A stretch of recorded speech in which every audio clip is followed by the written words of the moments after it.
For today's nail art, we are going to be doing a French manicure. I like to begin by marking how high I want my French manicure.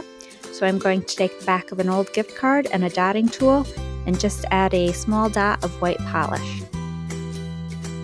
Using Maniology stamping plate M052, I'm going to stamp on the white tip.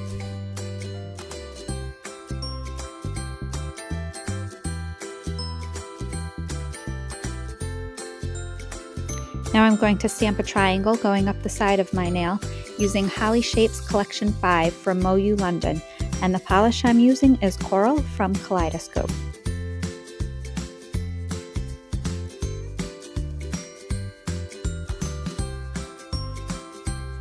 Going in the opposite direction of my triangle, I am going to stamp 2 stripes using that same stamping plate, and my polish is Caribe from Mundo de Unes.